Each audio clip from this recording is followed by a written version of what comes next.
So I know that many of you read the New York Post article about the current state of my relationship with Dave, and since sports have returned and COVID and everything, what we have been doing and how we've been living. And I can tell you they used amazing clickbait after being in the media for as long as I was. Dave is sacrificing his relationship with me and leaving me. It's really good clickbait, especially when they called to talk about his baseball card sale. But I get that.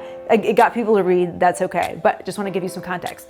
And it's that ever since baseball, MLB has come back, there have been, double headers, and it has been crazy every single day since, I think it was July 22nd that it came back.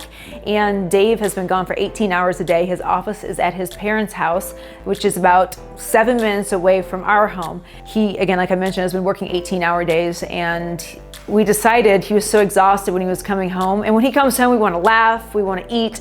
And it was just kind of distracting him from what he had to do. And we decided that he would just stay at his parents for the next 3 months, basically for 90 days or whenever till baseball's over. So he is back living with his parents and sleeping on that queen bed in his parents' place while I am living at our home alone. Some of my friends from LA actually moved in to Vegas, so I'm spending time with them and just working on other projects. But Dave is living back home. And it's not because we have any problems with our relationship. It's just that Dave can put his sole focus into business right now, because when you're making that kind of money, I'm not dumb. I need to let Dave do that, because there's not a whole lot of time in someone's life that they're going to make that kind of money. $50,000, $60,000, sometimes $100,000 a day, especially on the weekends. You got to let that person work. So my message for everybody out there is, I know different women and different men want to spend time with their partner and you want to have their attention, but you also want them to be happy. So for me to step back from Dave, especially only after dating him for 8 or 9 months at this point, and be able to see that this is what he needs for his business, it takes a mature person, it takes somebody who's okay with themselves,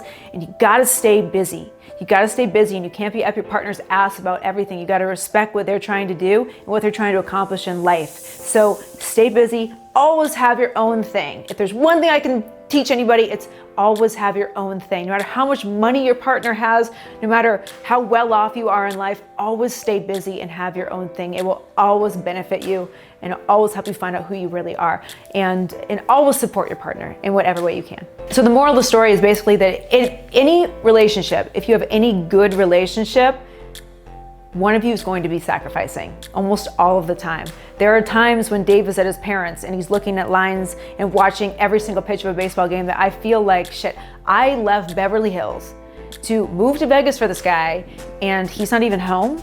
Like, sometimes I catch myself getting angry at him or resenting him for that. And I know the next thing I need to do is call him up as soon as the game's in for that day, because I respect his work. I need to call him up, tell him exactly how I'm feeling.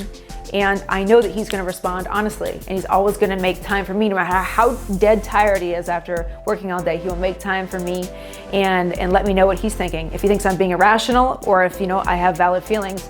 We're very good about communicating, and if you can't compromise, sacrifice, and communicate, that's not a relationship, or it's not a relationship that I want to be a part of. So there are times during the day right now when I will only see Dave for 12, 13 minutes, or he calls me and says, hey, I have 90 seconds between pitches. How are you? What's going on? Like, he lets me know up front, literally, we have 90 seconds to talk, or we have 7 minutes to talk before the game kicks off.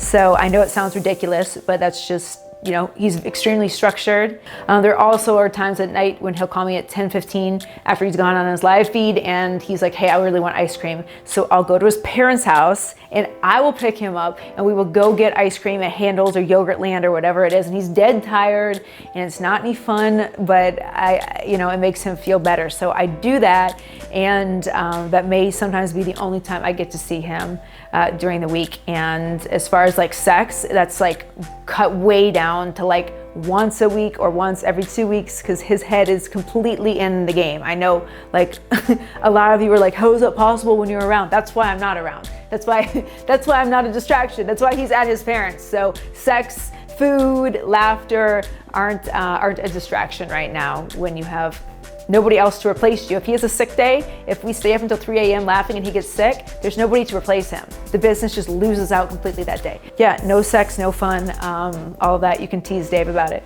until about November 15th.